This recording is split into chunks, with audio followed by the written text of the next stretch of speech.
It's just going to be too crowded this year, Emma. Your brother's kids need space to play, and you know how small Lake House is. My mom's text glowed on my phone screen. The familiar mix of exclusion and excuses made my stomach clench. Maybe next summer, it read. I glanced out my office window at the construction site next door to my family's cherished Lake House, where workers were laying the foundation for what would become my own waterfront dream home. A small smile played on my lips as I typed my response. No problem, Mom. Enjoy your summer. My name is Emma Sullivan, and at 34, I'd spent my entire life being the family afterthought, the quiet one, the responsible one, the one who could always be counted on to understand when she wasn't wanted. While my younger brother Marcus and his wife Olivia paraded their perfect family around like a circus act, I was the single career woman who wouldn't appreciate family gatherings anyway.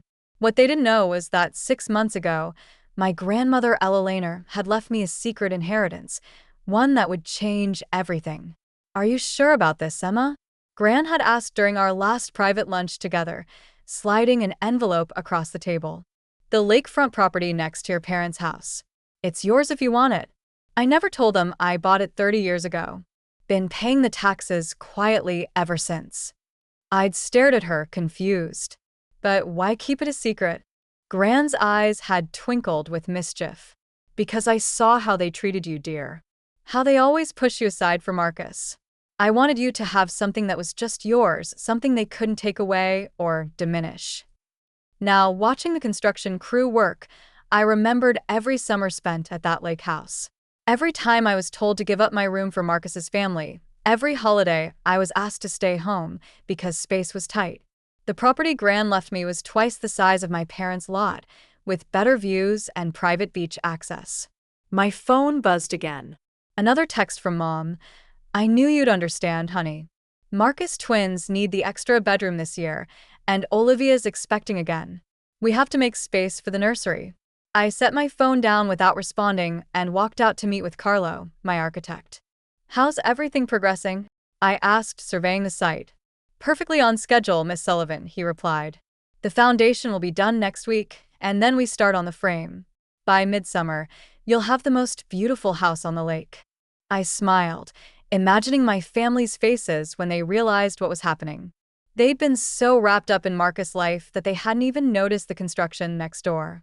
Mom and Dad barely spent time at the lake house outside of summer anyway, and Marcus was too busy with his perfect life in the city to pay attention. That evening, as I sat on my temporary rental property's deck overlooking the lake, my phone rang. It was Marcus. Hey, sis, he said. Mom told me you're skipping the lake house this summer. You sure? The twins have been asking about their Aunt Emma. The guilt trip. Classic Marcus. I'm sure, I replied calmly. I've got some projects to focus on this summer. You work too hard, Em, he said. You should really try to have some fun sometimes. Start a family of your own. I watched a construction truck pull up to my lot, delivering materials for tomorrow. Oh, don't worry about me, Marcus, I said. I'm building something special. Whatever you say, sis, he replied. Hey, since you're not using your room this summer, mind if we store the twins' toys there? Olivia's bringing basically their entire playroom. Go ahead, I said, my smile growing wider. Use whatever you need. After hanging up, I walked down to the edge of my property and looked at my parents' lake house next door. The worn dock needed repairs. The paint was fading, and the garden hadn't been tended in years. They'd been so busy accommodating Marcus and his family that they let the place fall into disrepair. My house would be different, modern but timeless, with huge windows to capture the sunset, a wraparound deck for entertaining, and a private dock that would make their old wooden one look like driftwood. The plans included 5 bedrooms, each with its own bathroom. No more fighting over shower time, or being told to wait until Marcus's family was done. As darkness fell over the lake, I thought about Gran and her secret gift. She'd known exactly what I needed, not just property, but the chance to build something of my own right next to the place I'd always been told I didn't quite fit. My phone lit up with one final text from Mom. Send you some pictures of the twins playing in your old room. They're making it their special space.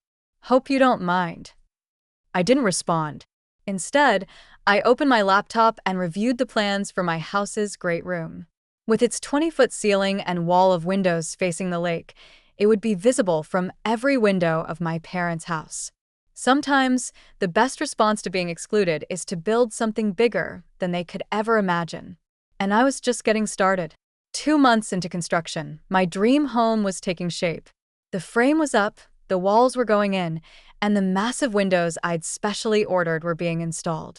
From my rental's deck, I could hear the occasional gasps and whispers from people walking by, admiring what was quickly becoming the most impressive house on the lake. Surprisingly, my family remained oblivious. Mom sent daily updates about Marcus twins and Olivia's pregnancy, complete with photos of them making memories in the lake house, in my old room, on my favorite reading spot by the window, at the weathered picnic table where I'd spent countless summers being told to make space for others. Then, one sunny afternoon, everything changed. I was meeting with the interior designer when I heard my mother's unmistakable voice floating across the property line. Who would build such an enormous house here? It's completely overshadowing ours. I turned to find my mom frozen at the edge of my property, her mouth hanging open as she took in the sight of me standing amid construction plans and material samples. "Hi, Mom," I said calmly. "Beautiful day, isn't it?" "What are you doing here?" she stammered, looking between me and the partially completed house. "Building my home," I replied simply. "Gran left me the property." "Your grandmother?" "But she never." Mom's face paled as understanding dawned. "She owned this lot? All this time, for 30 years. I nodded, watching her process the information. "She left it to me in her will, along with enough to build exactly what I wanted." Before Mom could respond, Marcus's wife, Olivia, appeared, holding hands with the twins. "Patricia, what's taking so? Oh my God." Her eyes widened as she took in the scale of my house. "Is this why you didn't come to the lake this summer, Emma?" I nodded, enjoying the way Olivia's perfectly maintained composure slipped just a fraction. The twins, however, had no such restraint. "And Emma, are you building a castle?" Sophie asked, bouncing excitedly. "Can we see inside?" Jake added, already trying to pull away from his mother. "Not yet," I said, smiling at their enthusiasm. "But once it's finished, you'll have to come visit. There's going to be a special game room just for kids." "Emma," Mom cut in, her voice tight. "Could we talk privately?" I excused myself from the interior designer and followed Mom to the edge of the property. She turned to face me, her expression a mix of hurt and confusion. "Why didn't you tell us?" "Would it have mattered?" I asked quietly. "You've spent years telling me there wasn't enough space for me at the lake house. Now I'm making my own space." "That's not fair," she protested. "We never meant to exclude you. It's just that Marcus's family needed the room more." I finished for her. "Needed the attention more. Needed everything more." Mom fell silent, looking back at my house in progress. The great room's cathedral windows were being installed, their massive panes reflecting the afternoon sunlight across the lake. "It's going to be beautiful," she finally said, her voice small. "Yes, it is," I agreed. 5 bedrooms, each with its own bathroom, a gourmet kitchen, a deck twice the size of yours, plenty of room for everyone when I choose to invite them. The emphasis on choose wasn't lost on her. She flinched slightly, then squared her shoulders. "Your father will want to know about this." "I'm sure he will," I replied. "Just like I'm sure Marcus will suddenly find time to visit more often." Amazing how a better house changes everything, isn't it? As if on cue, my phone buzzed with a text from Marcus. "Mom just told me about your house. Why didn't you say anything? We could have helped." I showed the message to Mom, raising an eyebrow. "See, already starting." She had the grace to look embarrassed. "We've made mistakes, Emma. Big ones, apparently." "Yes, you have," I agreed. "But this isn't about revenge, Mom. This is about me finally having my own place at the lake, one where I don't have to ask permission to exist." The twins had escaped Olivia's grasp and were pressing their faces against the temporary construction barriers, trying to peek inside. Their excitement was genuine, untainted by the family dynamics that had shaped my summers here. Can we really visit when it's done, Aunt Emma? Sophie called out. Of course, I said, watching Mom's face. There's always room for family who actually want to be here. Mom nodded slowly, understanding the subtle message. She turned to leave, then paused. Your grandmother. She must have really understood, I said softly. She did. She saw everything. As I watched them walk back to the lake house, Mom lost in thought, Olivia herding the reluctant twins, I felt a profound sense of peace. The house wasn't just a building project anymore. It was a statement, a declaration of my worth that no one could ignore. That evening, sitting on my rental's deck, I raised a glass to Gran's memory. Thank you, I whispered to the sunset, for giving me the chance to build something bigger than their expectations. My phone buzzed again. Dad, this time, we need to talk about this house situation. I smiled and set the phone aside without responding. The time for talking was over. Now it was time to build. Late August brought the final touches to my lakefront masterpiece.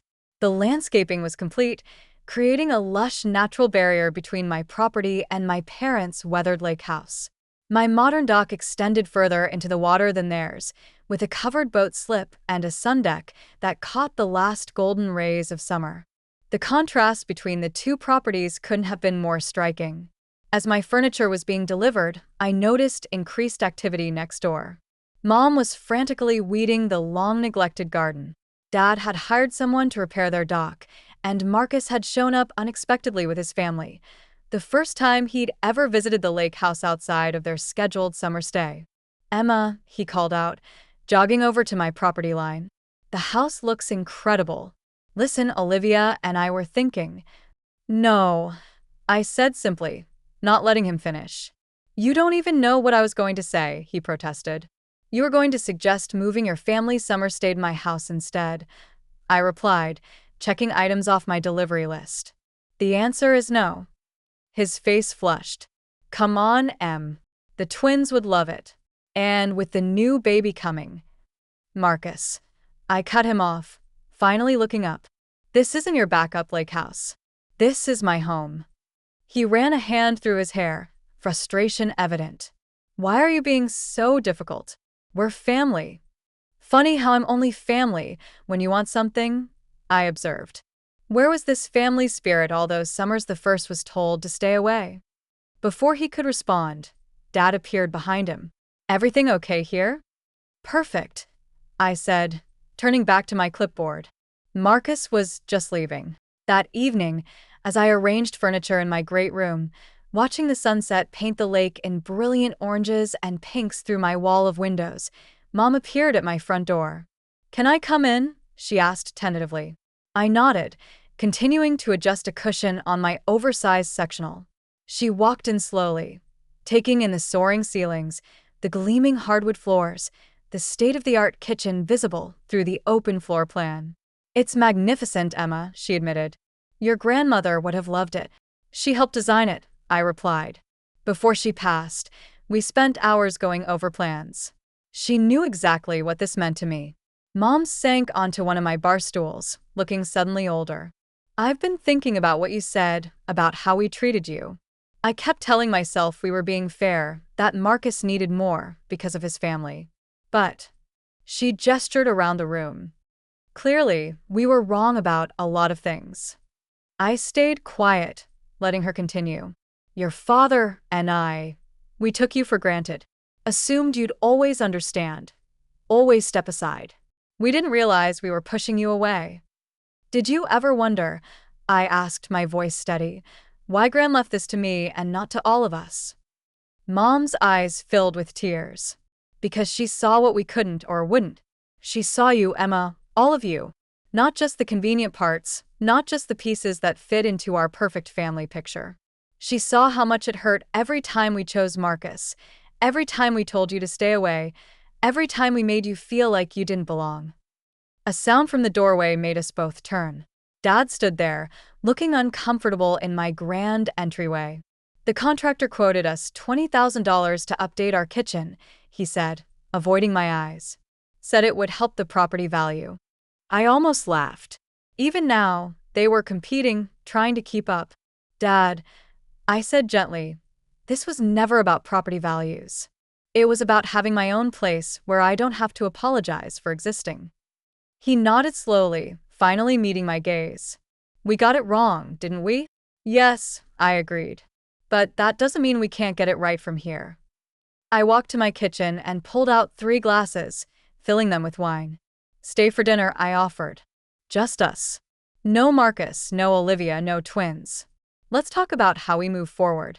They accepted, and as we sat at my dining table, watching boats drift past on the lake, something shifted. The conversation was awkward at first, years of unspoken hurts hanging between us. But it was a start. Later that night, after they'd left, I stood on my deck and looked at the 2 houses side by side. My parents' lake house with its fading charm and decades of memories, both good and painful, and my new home, built on Gran's love and my own strength, a testament to choosing yourself when others won't. My phone buzzed with a text from Marcus. Mom says you're hosting Thanksgiving this year. I smiled, typing back. Yes, but only for those who can appreciate being invited, not those who expect it. As the last light faded from the sky, I raised my glass one final time to Gran. She'd given me more than property. She'd given me the courage to build my own place in the world, right next to those who tried to minimize me. Sometimes, the biggest revenge isn't about getting even. It's about building something so magnificent that they can't help but see what they missed all along. And as I looked at my beautiful home, I knew I'd built exactly that.